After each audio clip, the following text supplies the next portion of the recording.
षष्ठ स्कंद आरंभ। नारायण जिन नाम लिया, तिन और का नाम लिया न लिया। अमृत पान किया घट भीतर, गंगा जल भी पिया न पिया। नरकों का वर्णन सुनकर राजा परीक्षित ने कहा, महाराज मुझे ऐसा मार्ग बताइए कि जिस पर चलने से मुझे नरकों में जाना ही न पड़े। आपने प्रवृत्ति धर्म, निवृत्ति धर्म आदि की कथा सुनाई, किंतु उन नरक लोगों का वर्णन सुनकर मुझे डर लगता है। नरक में जाने का प्रसंग कभी उपस्थित ही न हो, ऐसा कोई उपाय बताइए। सुखदेव जी वर्णन करते हैं, राजन शास्त्र में प्रत्येक पाप का प्रायश्चित बताया गया है।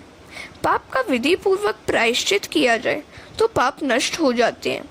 प्रायश्चित कर लेने के पश्चात फिर कभी पाप नहीं करना चाहिए, अन्यथा प्रायश्चित करने का कोई अर्थ ही नहीं रहेगा। दुख सहकर ईश्वर का भजन करने से पाप जल जाते हैं। राजा ने पूछा, विधि पूर्वक प्रायश्चित करने के बाद भी पाप करने की इच्छा बनी रहती है, उसका क्या उपाय है? प्रायश्चित करने से पाप का नाश तो होता है, किंतु पाप करने की वासना इच्छा का तो नाश नहीं हो पाता।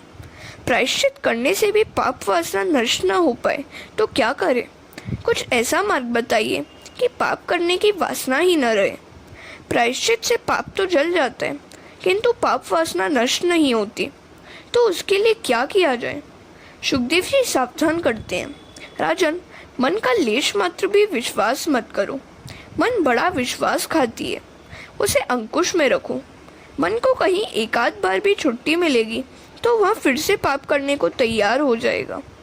पाप वासना अज्ञान से जागती है और अज्ञान का मूल अहंकार है।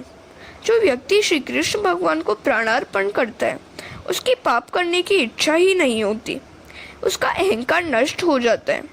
तप, ब्रह्मचर्य मनुष्य भक्ति से जैसा पवित्र हो सकता है, वैसा श्रम, दम, तप आदि से नहीं हो सकता।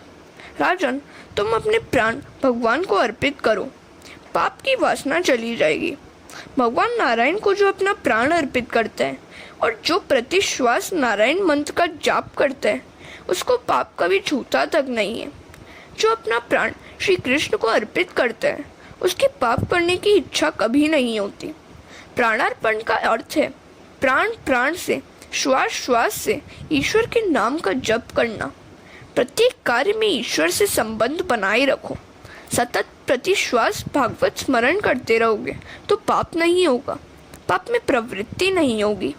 गीता जी में कहा गया है, माम नुस्मर युध्य च। प्रथम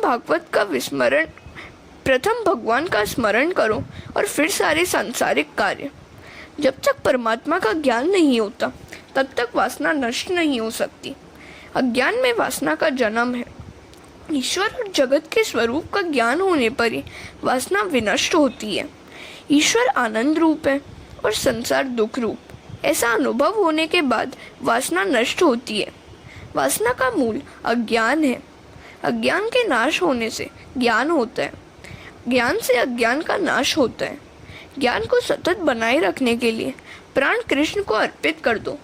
जब तक अज्ञान का नाश नहीं होता तब तक वासना का भी नाश नहीं होता, और जब तक वासना नष्ट नहीं हो पाती तब तक पाप का होना भी नहीं रुकता।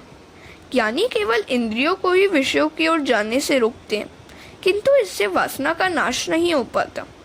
इंद्रियों को रोकने से नहीं, किंतु उन्हें प्रभु की ओर मोड़ देने से ही वासना का नाश होता है। प्रत्येक इंद्रिय को परमात्मा की दिशा में मोड़ देने से वासना का नाश होगा। मन को पवित्र करना है तो आंखों को भगवत रूप में स्थिर करो। हरे कृष्ण।